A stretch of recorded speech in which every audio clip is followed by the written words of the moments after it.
There has never been a better time than now to come join the Bellisio Foods team. Bellisio has a new contract in place with plenty of awesome perks for their employees. From increased wages, access to the free health clinic, vacation after 6 months, and much more, Bellisio Foods is committed to putting their employees first. For more information or to apply, visit BellisioFoods.com/careers.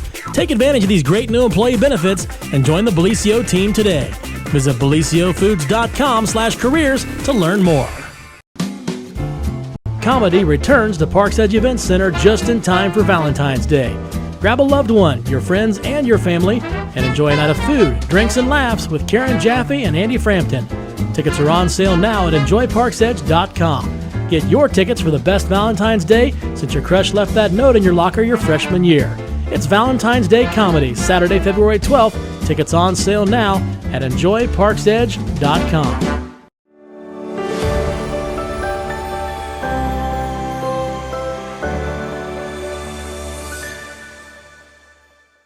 Good morning. Hey there. Jennifer is not here this week, so I'm filling in. And we are here, as always, with Pete Wilson on Monday for the Monday News Update. How you doing, Pete? I'm doing very well. Good? Top of the morning to you, sir. Sitting in a different seat today. I am. All right. I get to feel like I'm in charge, but okay. All right. Not really. Okay. All right. They'll never know the difference. All right. Want to hear my Jennifer impression? Let's hear it. All right, Pete, what the heck is going on? Oh, that's good. You're full of it today. Okay. I'm not sure whether I know whether that's a compliment or not. I didn't say it was a compliment. I said it was my Jennifer impersonation. Okay, well that you got her. You got her down. You don't quite have the blonde curly hair down. No, that's true. I've got less hair. You'll work on it. I've got less hair. Okay. So I thought we should start this morning by addressing the issues we had with the telegram on Saturday. Right. Yeah, absolutely. Of course, we know we ran into some weather-related things all over Southeastern Ohio. Everybody knows that. And it did impact our Saturday edition. We were able to get it out here on this end, but our printer up at Athens, due to electrical problems, it didn't turn out to be the snow. No, it wasn't the snow. It was probably the storm, I'm guessing, had something to do with the electrical problems. But indirectly. First, there was a loss of electricity there at the printing plant, and then there was not sufficient power to run the big press there. Mm-hmm. And so... which is big. Right. It's bigger than you probably think it's a big thing. They print a lot of papers there at Athens. But the end result is that we weren't able to get our papers out on Saturday as we normally do, actually late Friday night and into Saturday. And as a result, we didn't have the paper printed and we weren't able to get it out to our newsstands or out in the mail on Saturday, which is, of course, a mail day. Right. Sunday is not. We had the papers then, but, of course, we couldn't mail them out until we can't mail them out until today. So the papers should all our subscribers, our in-county subscribers at least, in Jackson and Vinton counties should get their paper today, just as they would have gotten it on Saturday. On the newsstands and in the boxes, I believe the paper was delivered on Sunday. Good. So, I mean, better late than never. Yeah. It's there, and we know we urged everybody, and we can't emphasize this enough, James. The whole paper is online in the e-edition. If you are a subscriber, you have full access to the website, and that includes the articles on the website, but that also includes the e-edition, which is a PDF of the entire newspaper. Right, exactly. You can flip the pages. It's not like you're holding the paper, but it's the next best thing to it. And the thing about it is that we want to urge our print subscribers, and we know we have some long-term print subscribers who maybe aren't interested in the online. We urge you to add that into what you buy. There's no extra cost if you have the print edition. Then when things like this happen, you have access to the paper electronically. And also, we try to post articles, especially the most important and timely ones, as we get them, so you don't have to wait for that paper to arrive in your mail. Yep. I mean, we don't have issues like this very often with the paper, but when they do, remember, you're a subscriber, you've got that e-edition too. Right, exactly. All right, Pete, you want to get into the news, or you want to talk about high school basketball tournaments? Okay, well, which do you want to start with? Well, I tell you what, we'll talk about the high school basketball tournaments because this is pretty fresh stuff. Yesterday, James, it was the brackets for the boys high school tournament was announced. Yeah. And this is we announced the girls' games last week, but now we know the boys' games. now we know the boys games. And the upshot is, of course, you're here at Jackson County Broadcasting Total Media. We cover all the boys and girls basketball games. We cover a lot of the home games during the regular season. But in the tournament, this is just something we've always done as a service, backed by our advertisers, of course, and we appreciate them to no end. Every tournament game, boys and girls, home or away, will be broadcast. Yeah. So the big news, the latest news Well, is... we are a little lucky because there's not a whole lot of road games. Several of these guys have home games to start it off with. Right, exactly. And let's just go over some of the... I'll read the girls and you want to read the boys? Okay, well, that's what we'll do. All right, so this week, the girls tournament starts this week. So on Thursday, we have the Oak Hill Oaks versus Southeastern, the girls. And this is in Oak Hill. And then we have, on that same day, Wellston is at Adena. And then on Monday, Valentine's Day, February 14th, Jackson has Miami Trace at home, and Vinton County has McLean at home. And, of course, all four of those games will be on the radio on the normal stations. I don't think there's no variation on those. It's the stations that would normally have those schools. And, we'll post that online, too. Right. And I think the way the bracket works, we don't want to get ahead of ourselves, but I think this is worth mentioning. If the Jackson girls are victorious and the Vinton County girls are victorious in those first games on Valentine's night, the 14th, they will play each other. So that would be very interesting. Well, then that kind of leads into the boys' game. In that first one, we're starting off with an inter-county rivalry. That's great. Yeah. Oh, that's great. It's going to be... You only got to send one broadcast team and one reporter to the game. Right. That's just the way it worked. There are 30-some teams, James, in Division III for the boys. It's the biggest district of the four divisions. That's just the way the enrollments work. And so what's the chances that our two Division III teams, Oak Hill on the south end and Wellston on the north end of the county, would play each other? But they are. Yep. So that should be a tremendous interest. Wellston will get to host that game. They are doing the tournaments a little different for the second straight year. The sectional games will be at the home site of the higher seed team. If you had the better record, although it's not necessarily based on your record, but if the coaches seeded you higher, you get the advantage of the home court during the sectional tournament. And Wellston will have that advantage against Oak Hill on Tuesday the 15th. That is when the boys tournament will start. And then on Friday the 18th, our two Division II teams, that's the Jackson Ironmen and the Vinton County boys, they both had pretty good seasons, but they're going to have to hit the road against higher seeded teams who will be favored to beat them. Of course, that's why we play the game. The Ironmen will make the fairly long trip to Fairfield County to take on Fairfield Union. That is a school that is, I believe, east of Lancaster, kind of a rural school. And the Vinton County Vikings will make a long trip as well. They will be heading north on State Route 93 to take on Thornville Sheridan. So Jackson, I think Jackson was seeded ninth, and I believe Vinton County was seeded eighth. And in that bracket, there's I believe 15 teams, but most of them have winning records. Division II turned out to be very tough. So unfortunately, Jackson and Vinton County both hit the road. In the tournament, it's what we call one and done. As long as you keep winning, you keep playing, but when you lose, your season is over. But regardless of what happens, we will be there for all the boys and girls games. And do want to say, since we're talking about basketball, James, no games are scheduled this evening, but we do have a full slate of boys games on Tuesday.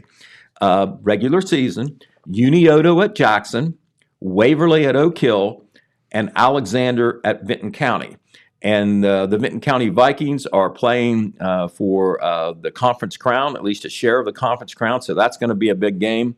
And both the Ironmen and the Oaks still in the regular season. I know that Oak Hill will be playing one of the better teams in the area in Waverly, so that'll be a big challenge for them. And the Ironmen will be playing Unioto, who has a very good record out of Ross County in the Scioto Valley Conference. By the way, James, all of our games, because of the weather, on Thursday, Friday, and Saturday, were all called off. We were supposed to do the two Jackson at Chillicothe games, boys and girls. They were big games, especially the girls, because a share of the Frontier Athletic Conference title was on the line. We won't be broadcasting it, but the Jackson Chillicothe girls game has been rescheduled for Tuesday. Okay. So, and that's a big game for Coach Matt Walburn and his girls. They have already won a share of the title. If they beat Chillicothe, who's in second place, they don't have to cut that trophy in half. They get the whole trophy. If Chillicothe wins, they share. What do they do? Do they make two trophies, or do they put both names on the trophies, or does nobody get a trophy? What do they do? If I think the schools will each get their own trophy, and it'll be the whole trophy. Okay. But that's figuratively speaking, they will share the trophy. I never thought about that. I thought maybe it was like you get it on like odd number days and you get it on even number days. No, they don't quite make you do that. They don't quite make you do that. Every other weekend. Right, exactly. Exactly. So we're in the heart of basketball season. Hopefully maybe the weather gods will give us a break and we can get some of these basketball games in. The boys are finishing the regular season this week. Their tournament starts next week. The girls will maybe make up some postponed regular season games, but as we showed you, the tournament will actually be starting at the end of this week and Friday, then start of next week. Yeah. Exactly, Thursday, exactly.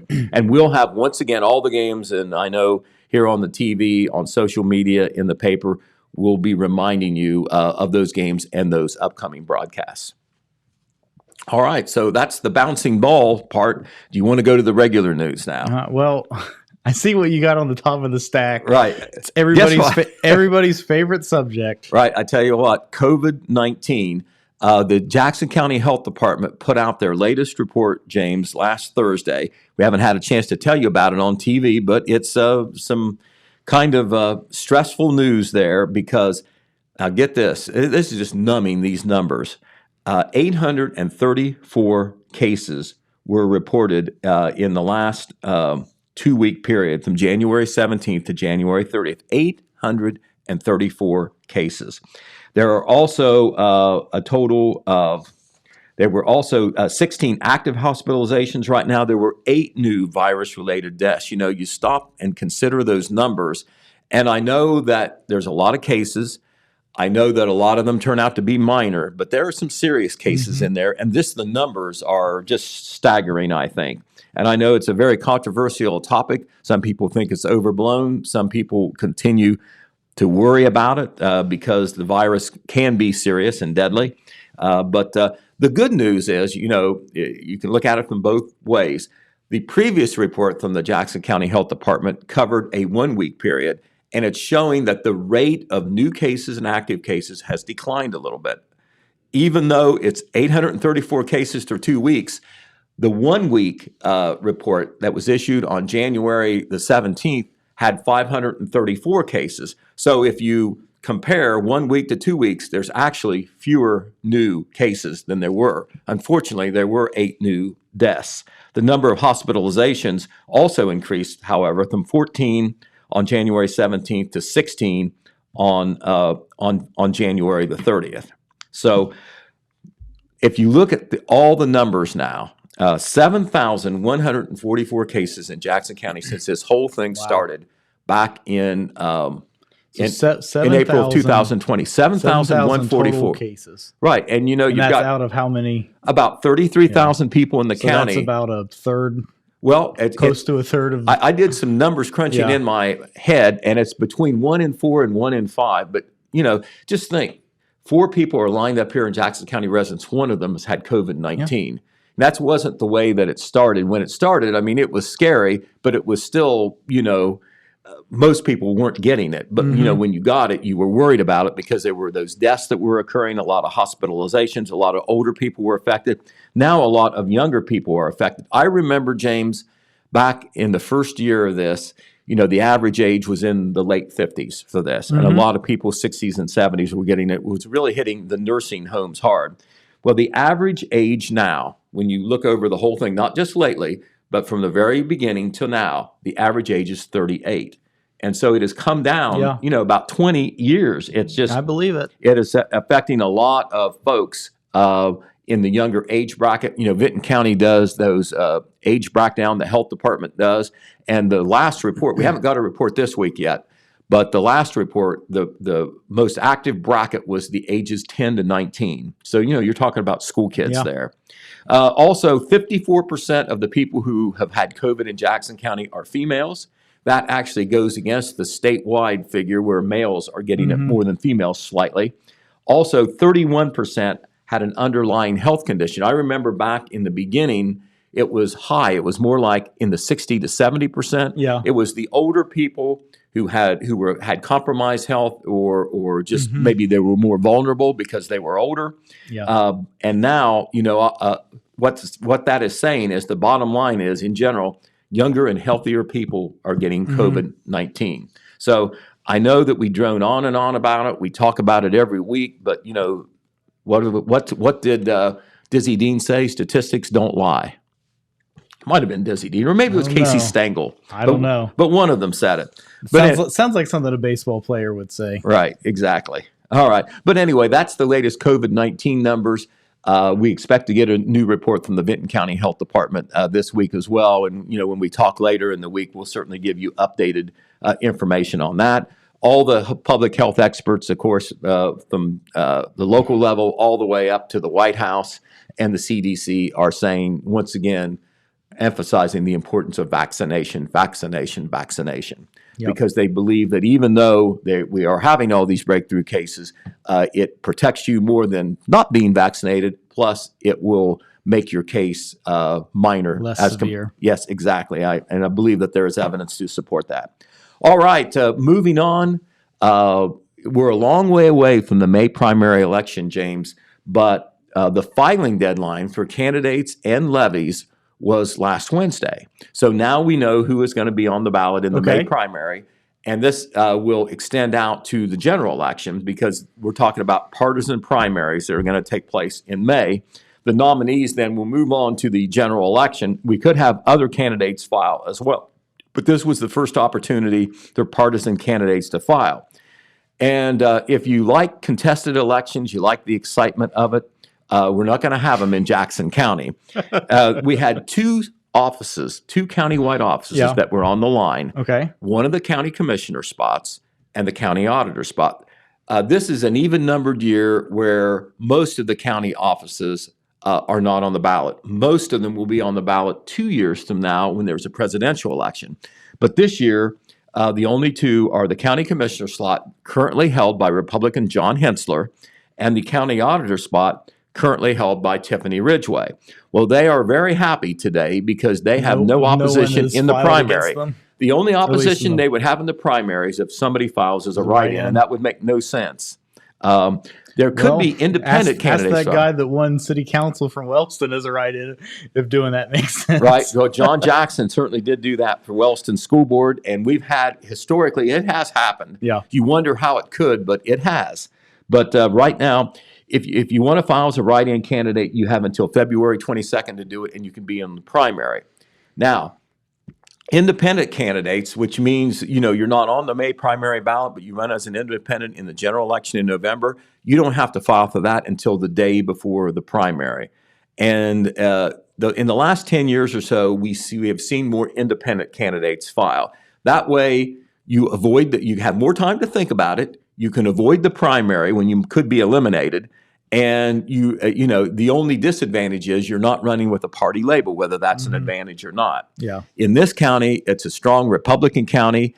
And what we have seen is that some candidates who maybe consider themselves Republican, rather than be eliminated in the primary, they choose to run as independents. Or maybe a Democrat. Or you just forgot to file. Yeah, or you forgot to file. We've had candidates who decided not to run, and then, I think I want to run after all, so you just run as an independent. Now, is there an issue with do you have to collect signatures to get on the ballot for any of these things? Yes, you do. That can be an issue too, right? You have to have a certain number of signatures for any elected office. The number depends on how many people voted in the last general election in your race. For instance, if you're running for at-large council in the city of Jackson, you have to get more signatures than you do if you're a ward councilman because that represents just part of the city. But if you don't get those signatures, or some of your signatures are rejected for whatever reason, and you miss out on that primary, you still have the option to run as an independent after the fact, right? No, you do not. You do not. They Okay. will not let you do that. Okay. Now, I think that you can run as a write-in, but you can't run as an Okay. independent because they feel that you disqualified yourself by your unsuccessful attempt the first time around, because that has happened before, where they look at the ballot, they look at these petitions, and maybe some of the people they got, if you have to get 50 signatures and you get 51, but you find out that 6 of the persons are not registered voters, you find out that they changed their address, but they didn't report that to the Board of Right. Elections. Those are 2 of the reasons or maybe your name changed because of marriage or something. Those are all reasons why you have to update your registration. And if you don't, and they're going to check that. And if you don't do that, then and you don't get enough extra signatures over the minimum number you need, you could have your candidacy invalidated. And we had that happen 2 or 3 times last year. They're very careful about watching that. You have to be very precise in when you file out your petitions, and make sure that you sign everything, you sign your name. The Board of Elections folks are not supposed to help you, even though you would think that maybe they should. Yeah. That's considered an unfair advantage because somebody stepped out and said, Right. "Oh, you got to sign here. You didn't sign your name." Makes sense. That could lose your position. All right. Also, in Jackson County, there are 2 levies that are on the ballot: a 1 mil 5-year additional tax levy to support the Wellston Police Department, and a 1 mil 5-year replacement levy to support the fire department in Wellston.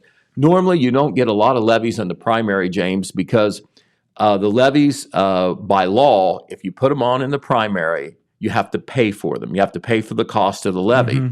You don't have to do that in the general election, and so therefore, most of the taxing entities that want to put a levy on the ballot, whether it's renewal, replacement, or new, opt for November. Now, if you think there's an advantage to run in May, or you have a pressing need, you can do that, but you're going to have to pay the cost of that, even though there's other things on the ballot. That's just what the law is. So that's interesting that Wellston is pushing those 2 levies. Okay, in Vinton County, they had the same situation. Their filing deadline was the same. It's the same for all 88 counties. I should have mentioned this. In Jackson County, the terms for common pleas judge are every 6 years. And Chris Reagan, who is the current judge in Jackson County common pleas, his office is on the ballot this year. Okay. And he is running for re-election, and he has no opposition. So there's 3 county-wide elected positions on the ballot, and none of them, all 3 candidates, all are incumbents, are Republicans, and none of them have opposition in the primary, and no Democrats filed. So the only opposition that those 3 can have would be a write-in or an independent candidate, and there very well could be. It is very odd for there not to be multiple Republican candidates running in the primary for commissioner. It's a very preferred thing to run for, county commissioner. You're kind of kings of the county. And it's not necessarily a full-time job. You don't have to be in the office every day. A lot of power and prestige involved there. And so in this county, where the Republican registration is about 3-1 in favor of the Democrats, you usually get multiple Republican candidates. So that's very strange, I think, if you go on history, that John Hensler is the only candidate. But I'm guessing that he's very happy about that. Okay, in Vinton County, there are 3 offices that are on the ballot. Once again, one of the county commissioner spots. Tim Eberts, who is a Democrat, is running for re-election. He has no opposition from Republicans he has no opposition from, Tim Eberts is a Republican. I'm sorry about that. And he does have a opposition in November. Lynn Harold, who is the former elections board director, she's not now, is running on the Democrat ticket. They will not run against each other in May, Right. Republican primary, Democrat primary, but they are each unopposed, and they will face each other in November. And there could be independent or write-in candidates as well. The Republican county auditor, Cindy Wall, is running for re-election. She has no opposition in the primary, and there are no Democrats running for that position. The Vinton County Court Judge, the Vinton County Common Pleas Court Judge, Jim Sawyer, who was appointed to that position, is running through a full 6-year term. He is running. He has the position formerly held by Jeff Simmons. Jim Salyer is running for not re-election, even though he's the incumbent. He's running for his first full term. He is not opposed. The judges' positions are nonpartisan. So I think I said Chris Reagan was a Republican. He is running nonpartisan. The judicial positions are officially nonpartisan. They didn't used to be, but they are now. So Reagan is running nonpartisan, and also running nonpartisan is Jim Salyer for Common Pleas Court Judge. He is the only candidate right now. There are no levy issues in Benton County. All right. So that's how we stand there. All right. Moving to last week's commissioners meeting, February 1st. Do you know what day Tuesday, February 1st is? Is it Township Day? It is. You're way ahead of me. They make a big deal of that in Jackson County because of one man, and that is Roy Arthur.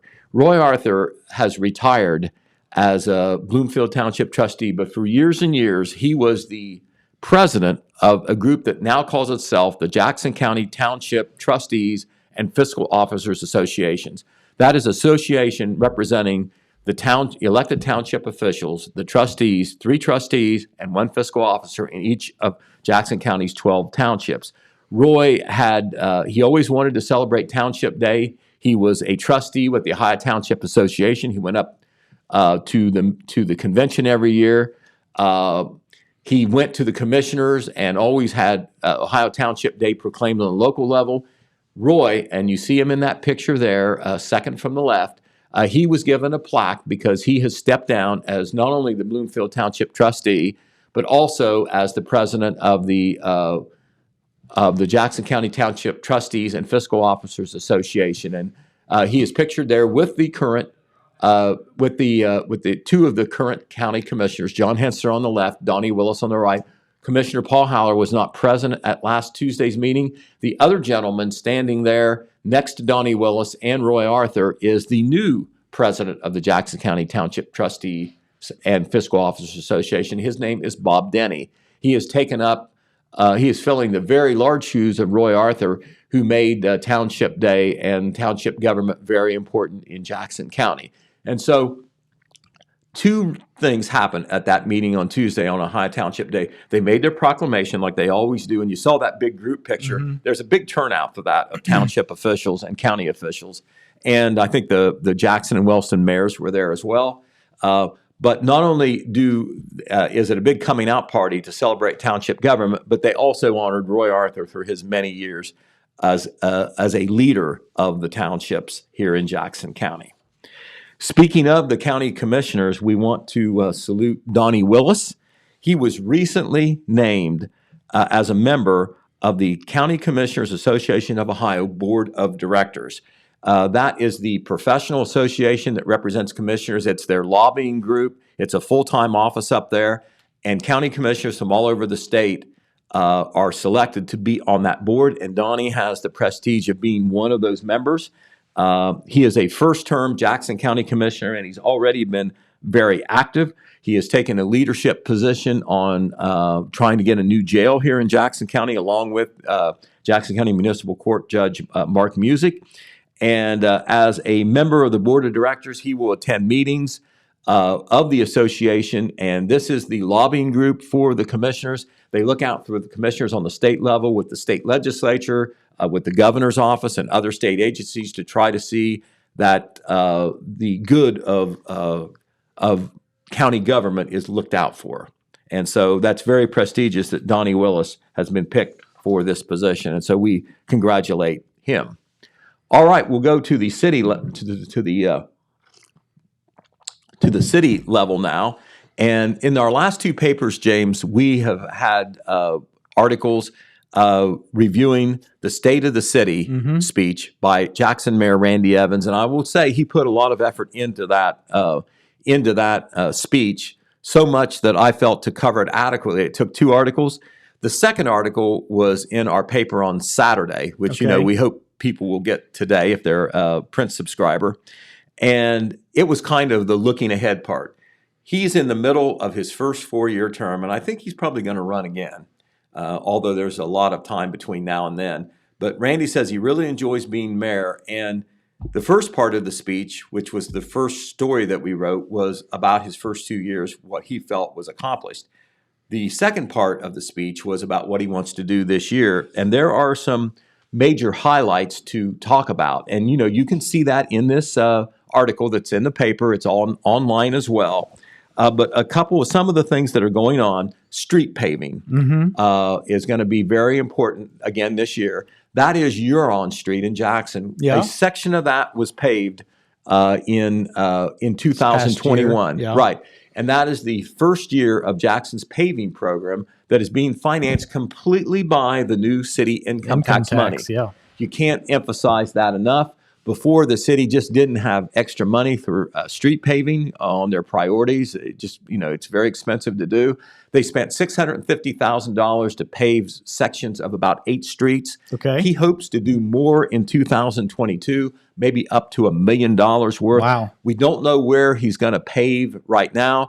Of course, that won't happen till warmer weather, but we'll stand by and see the streets that are going to be paved. But I know that he is accepting input from citizens, from city council, from anybody who feels that, a certain street or section of a street should be paved. Now, he said that it will take about 10 years to do all the paving that needs to be done in Jackson because a lot of it was not done. It was neglected because there wasn't money to do it. They did a lot of patching, but they didn't do a lot of paving. Some of the paving on state routes is mainly paid for by the state, and that is separate. That's a separate pot of money. The city contributes to that, but it's mostly state money. But in 2022, they hope to do more street paving in Jackson, including in the cemetery, where they're also paving.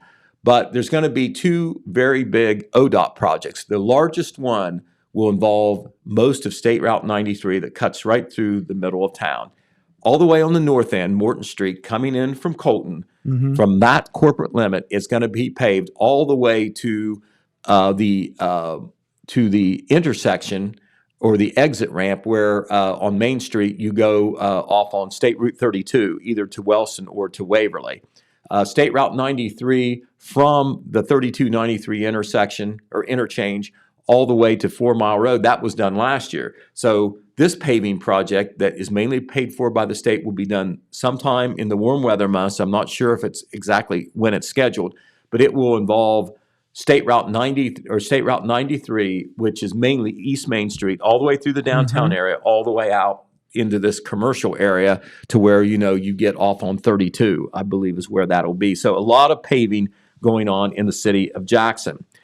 They are also doing another thing that Randy Evans feels is kind of behind the scenes, but it's very important. They've already started on it, and they will continue on it, and that is a GIS mapping project. Okay. Where they're going to map all the utility lines, Okay. all the sewer lines, the water lines, the electric lines.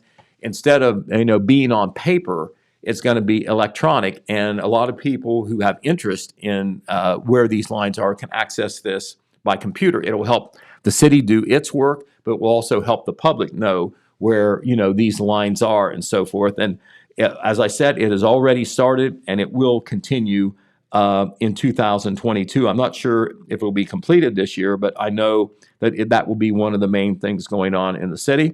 They're also doing technology upgrades in the auditor's office that will help them with all the records that they do there. Also, there'll be there'll also be tech upgrades in the utility billing office that will allow, when it's finished, online and text viewing and paying of bills. You won't have to mail your bill in or drop it off at the drop-off window there, the drive-through window that they have now. You can do it online. That is coming.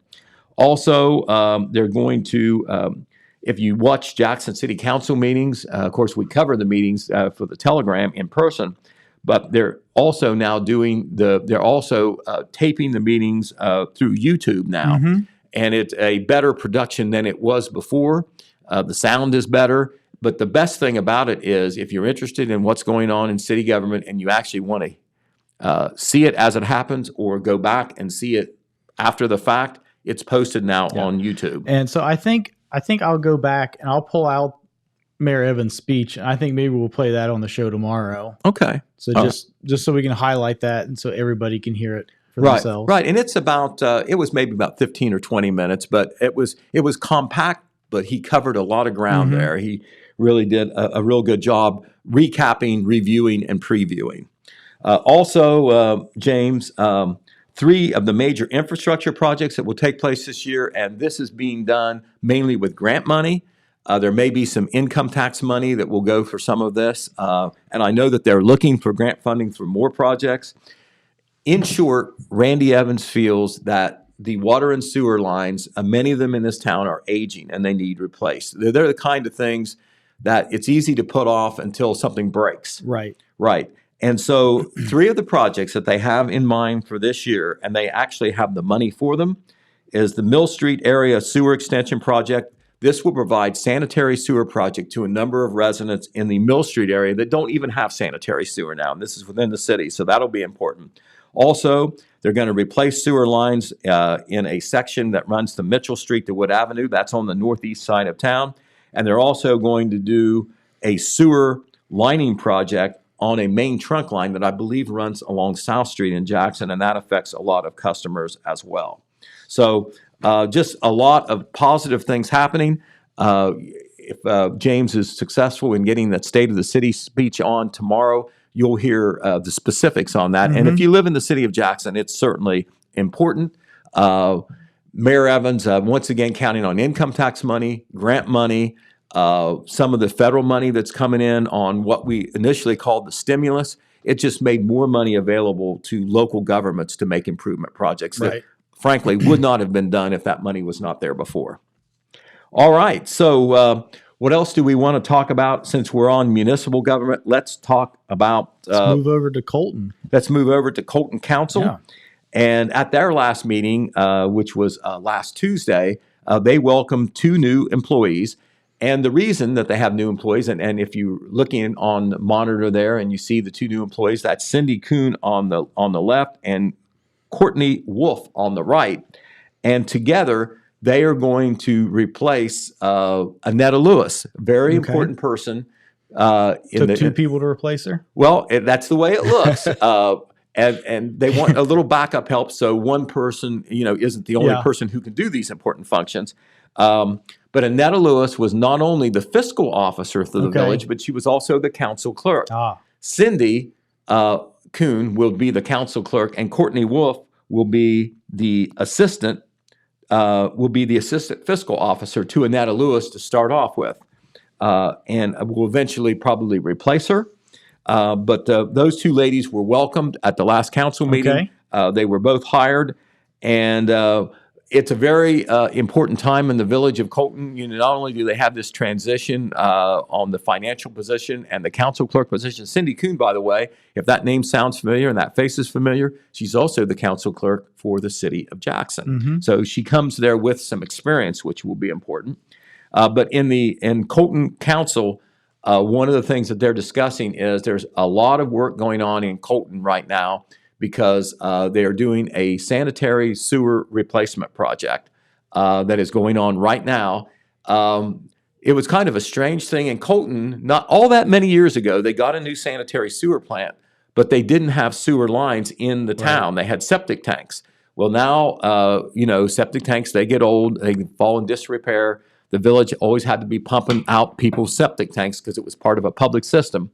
Now they're going to have sanitary sewer lines that hook up with the sewer plant, and that installation is going on now. 3 different phases will be going on, and I believe 2 of those phases are going on now. Another phase called Phase 2 will happen a little bit later, but all the money is in place to do this. All right, we also want to mention, James, that we had a new business. That is going to open up today in Jackson, February the 7th. It's called Faith and Fitness. It's a little bit different. That is Josie Rader that you see there. She talked with our Alex Shope for a story that was on the front page of our latest edition of the Telegram. And it's kind of a different type of concept on fitness because, the issue of, or the topic of faith is introduced into it. They've had a lot of response so far, from what I understand. And today they are actually opening. It's downtown on Main Street, where Abbott Home Healthcare used to be. And that is on the main drag downtown, just 2 doors down from our old Total Media office and next to Apple City Computers. And more recently, it was the candy shop, right? The candy shop was there temporarily after Abbott Healthcare changed their locations. So if you were down there around Christmas time, you know where they're at. Right, exactly. And once again, they are opening today. If you want to know more about that, you can certainly check out the story in the Telegram. Yeah, Alex is going to head down there for their grand opening here in about an hour. Yes, he is. He's planning on being there. Speaking of Alex, he was busy this last Saturday. He attended the unveiling of the new food pantry service at the Ladle of Love, and he will be writing about that for an article that I hope to get in one of our next 2 editions. But we talked about that, on TV last week. The Ladle of Love is a food ministry, a meals ministry that works out of the Good Shepherd Wesleyan Church just outside Jackson, James. And they've done a sit-down, delivery, carry-out meal for some time for people who need it. There's no income guidelines involved. They don't go through all that rigmarole. They make it available to anybody who needs it and wants it. And they have added a new service that was just started last Saturday, and that is a food pantry service. You can get a box of food that day, and this was the first day that they started that.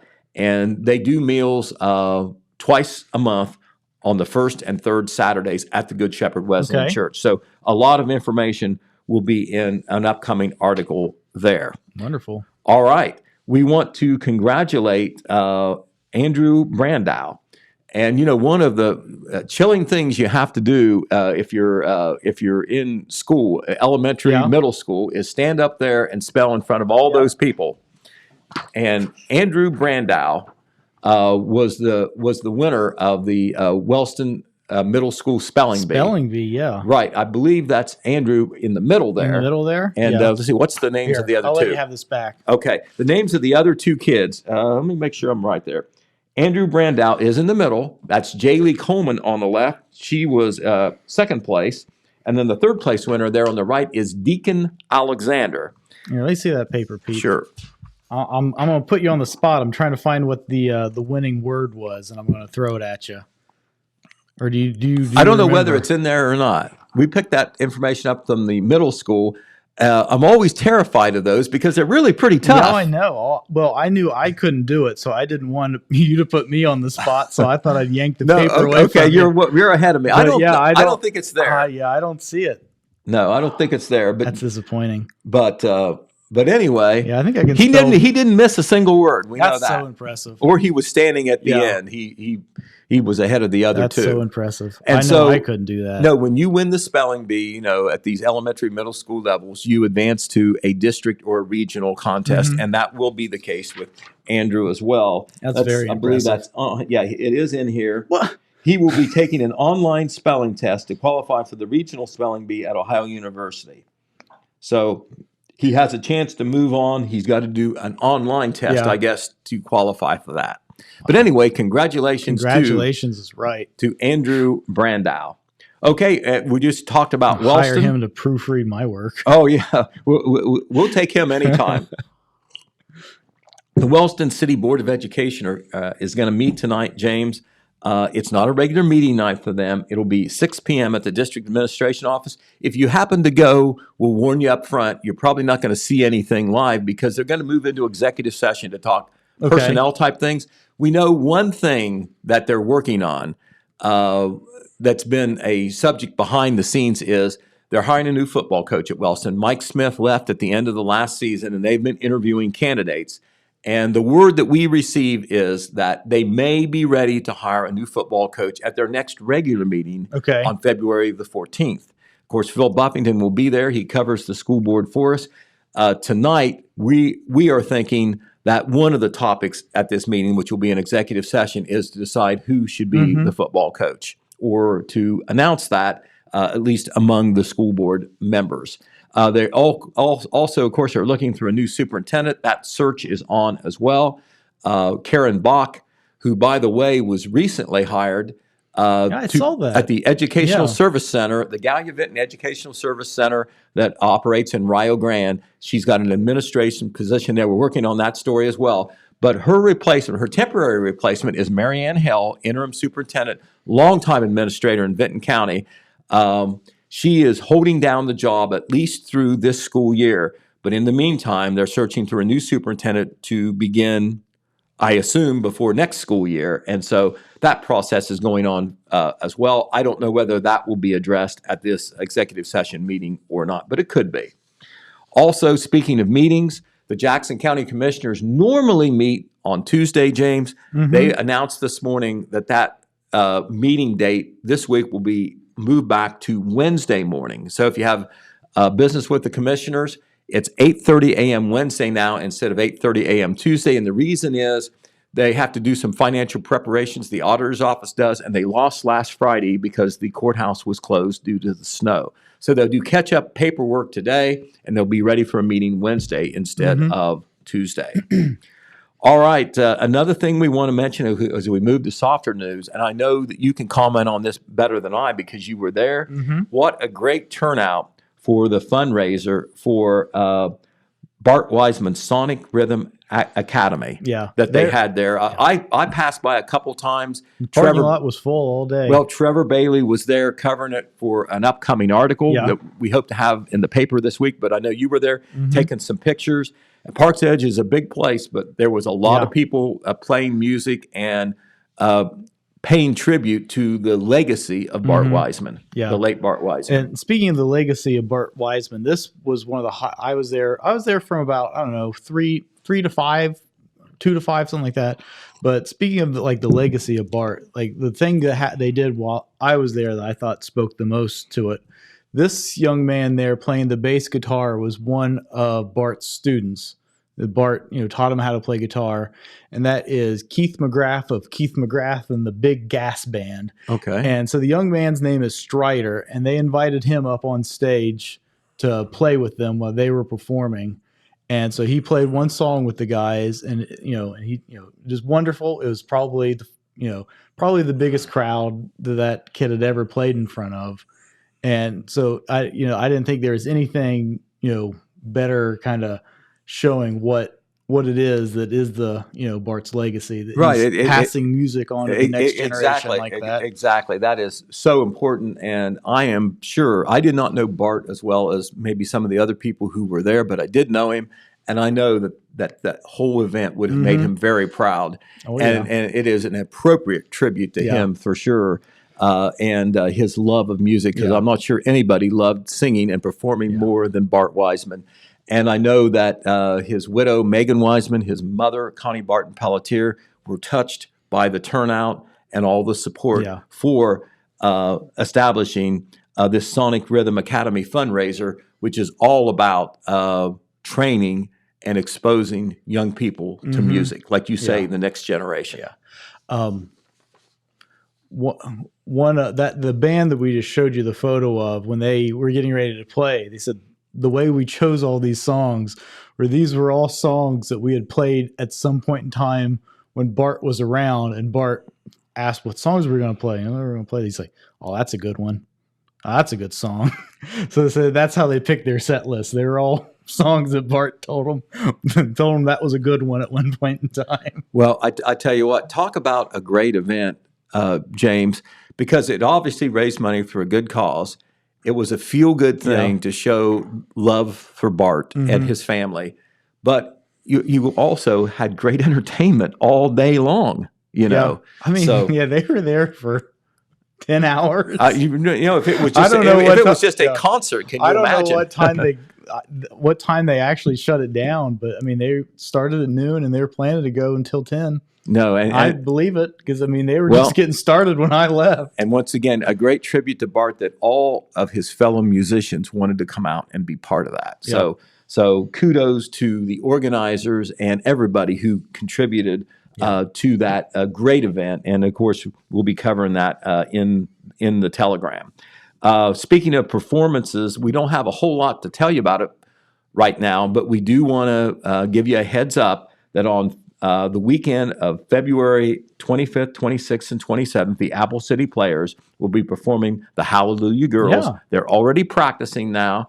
And based on what we've seen already from the Apple City Players, two things. It's going to be good and it's going to be funny. I learned a fun fact about that show this weekend I didn't know. The people that wrote the play that they're performing, they were writers on the Golden Girls. Really? Yeah. Okay. Well, that if probably has something to do with the title. So I think if you are a Golden Girls fan, I think this is going to be something you're like. Okay. Well, that is outstanding. And also looking ahead, of course, the Jackson Downtown Association's Chocolate Walk was a casualty of the snow. And boy, I tell you, did they make the right call early in the week when they decided, the weather doesn't look very good, that we're going to postpone this. They basically bumped it back 1 week from the 3rd to the 10th. And so this is coming up this Thursday evening. It will be 4 to 7 p.m. And if you didn't get your tickets or you forgot about it or you thought it was canceled, think again. They are going to have it, the whole event. It'll go from 4 to 7 p.m. There'll be a lot of the downtown businesses and offices that will be participating. Tickets are $7 each, and they're available at the Apple City Computers, which is located on Main Street next to the former Total Media Building. Is a good way to realize where Apple City Computers is if you don't know that. Besides the new Faith and Fitness building. And beside the new Faith and Fitness. So that's things are all in a small geographic area. Right, but it's right downtown to get those tickets. And basically, the Chocolate Walk was very popular when it was introduced 2 years ago. But the Downtown Association does something called First Thursday. This time it's going to be the second Thursday because of the snow. But during some of the months, particularly the warm weather months, they try to do these family-friendly, community-friendly events to get people downtown to see their businesses and offices. And you get a chance to get some great chance to win prizes. In this case, automatically, chocolate. With $7, you're going to get a bag full of chocolate. It's trick or treat in February, basically. Yep. Okay, the Hampden Firefighters Association bingo, they couldn't go on Thursday either, of course. Yep. But they will be going tonight. They have bingo on Monday night, and it is on tonight. That is, once again, the Hampden Firefighters Association bingo event. The Oak Hill Food Pantry was open on Thursday, February 3rd. It was supposed to have been, but the organizers realized that a lot of people may not come out because of the weather that was forecast. So if you did not get your food, your commodity pickup on Thursday because of the weather, you can pick it up today, Monday, February 7th, or next Monday, February 14th, and you can get your food box. I know you had Florence Curtis in here last week, and we do want to remind everybody that one of the great events for senior citizens is taking place this Friday, Hug Your Heart Day. So that's February from 11th. 11 to 2 at Parks Edge Event Center. Second year for Parks Edge. Second year in a row there. All are welcome to attend. It's a free event.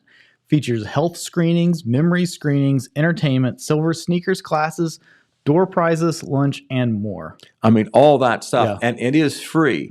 And they don't check they don't check you at the door for anything like that. Anybody can come, but it is aimed at senior citizens. And so one of the great things about it, in addition to you get some good information there, you can do health screenings there.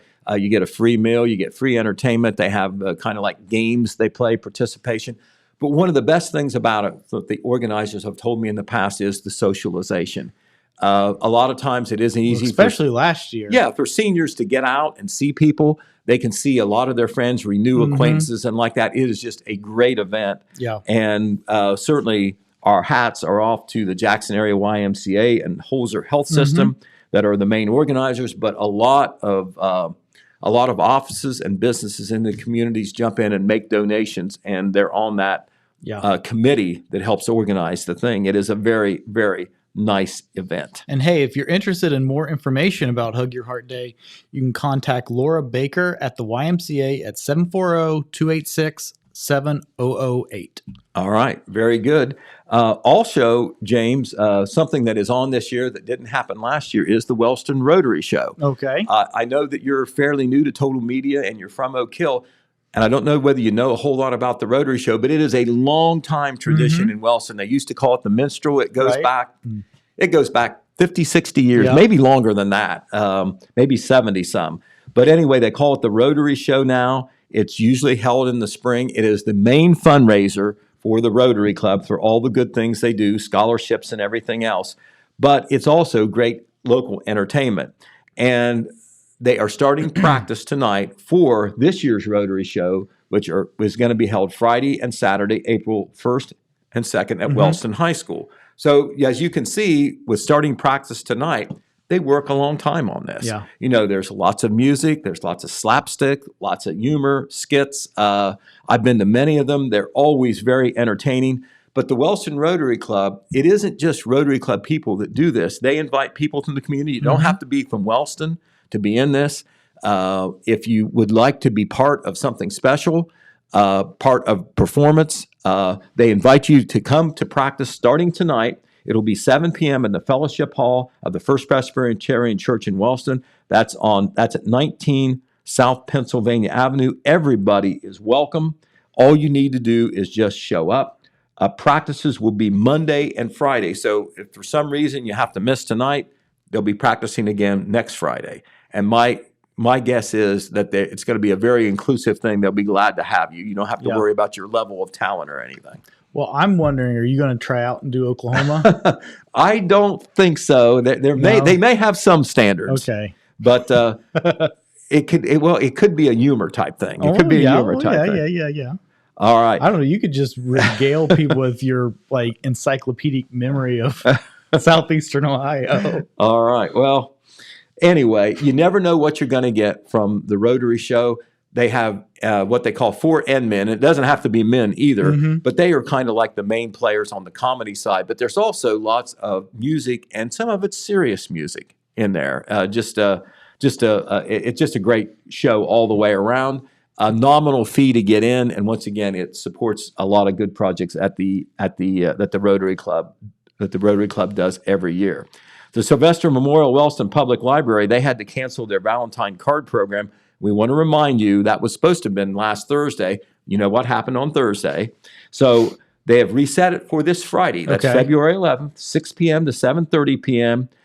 They invite kids to come there and make Valentine cards, homemade Valentine cards, not store-bought Valentine cards.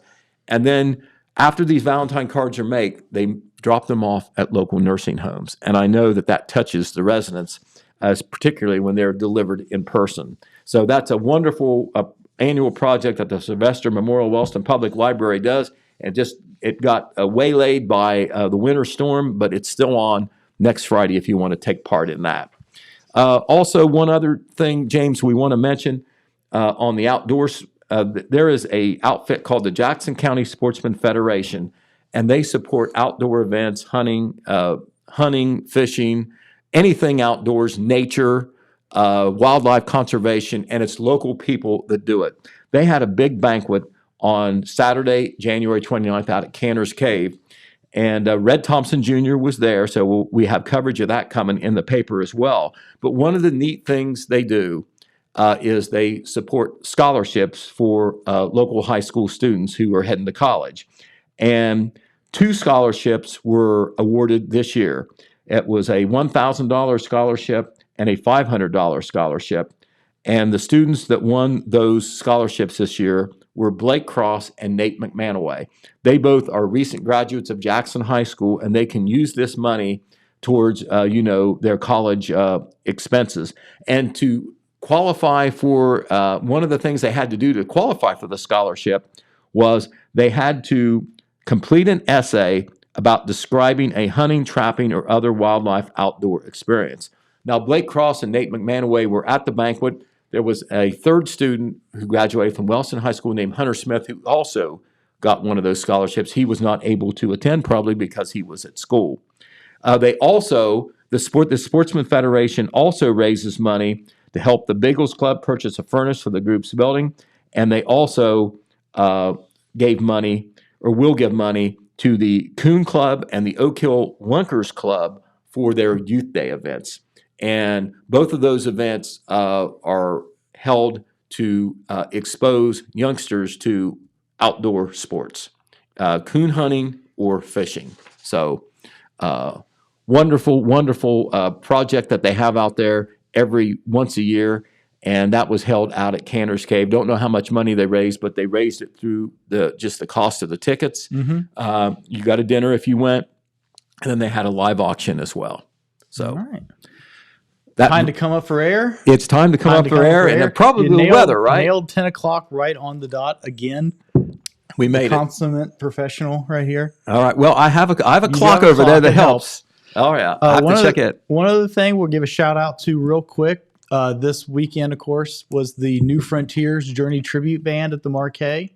Had a great turnout. I know you enjoyed that, I understand. That was, really cool concert. Really awesome that we can have, things like that right here in Jackson County. No, man, that's not an easy kind of event to put on. No, if you don't have a place like the Marquee, it just isn't going to happen. We should never take the Marquee and what it provides for granted. But I'm not really that familiar with Journey. Did these guys look like Journey or sound like Journey or both?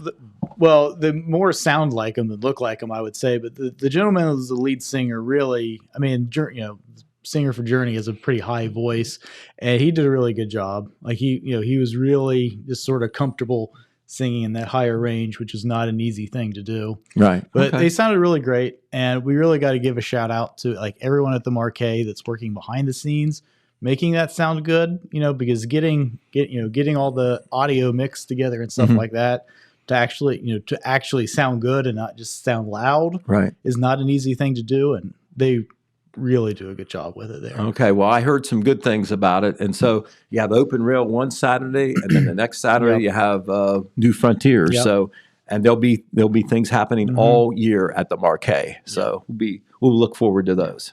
All right, let's look at the weather real quick, and warmer temperatures is what we're seeing. I like to see them out of the 30s. High of 40. Well, I like to see it out of the teens. But yeah, high of 45 today, and we're looking at 40s pretty much through the whole week. It's going to rain on Saturday and cool back down going into Sunday into the beginning of next week. But compared to what we have been through the last 3 or 4 days, well, we're going to get pretty good. We're going to get a little bit of a thaw there to melt some of this snow and ice that's still on a lot of the surfaces, especially the back roads. So that'll be nice. But I was watching kind of a statewide weather forecast, and they were saying the next bad weather might be this weekend. It looks like, based on this forecast, that in southeast Ohio we'll get a break. It's going to be the temperature is going to be high enough that we won't have snow. Yeah, so that's good. Well, Pete, we are out of time, so we need to get out of here. So we appreciate everyone for joining us this morning. We've got Jennifer is on vacation this week, so we've got some exciting things that we're going to kind of, try and do. We've got a big show we're kind of planning for Friday. We're going to do a little bit of a Super Bowl pre-show. That makes sense, doesn't it? I think we're allowed to say Super Bowl. No. The big game. That makes sense, and we're going to have. We're going to definitely talk about the game. We're going to talk a lot about Joe Burrow, which is, certainly a big part of why people are excited about this year's Super Bowl. And, we did confirm this morning that we're going to have, as part of that program, Jackson football coach Andy Hall. I think Dan Morrow is going to be involved as well, who is an ex-football coach and knows all about it and is a big Bengal fan on top of that. And that should be a very special and timely show for Friday with the big game on Saturday, on Sunday. Yeah, and the highlight of that is Coach Hall gave us some more video footage of Burrow playing against Jackson in 2013? 2012 and 2013, so it could be both. Well, I think these clips are all from the same game. I think they're all from the one in Athens. That was 2013. Yeah, a good highlight show for Burrow. I was there. Yep. we saw the future there. All right. Well, thank you again for joining us this morning, and we will see everybody tomorrow morning. All right. Terrific. And thank you very much, James, for replacing Jennifer. Wear your blonde wig tomorrow. It'll be a little more convincing. I see what I do. All right. We'll see everyone tomorrow. All right. Thank you. Bye-bye. Bye.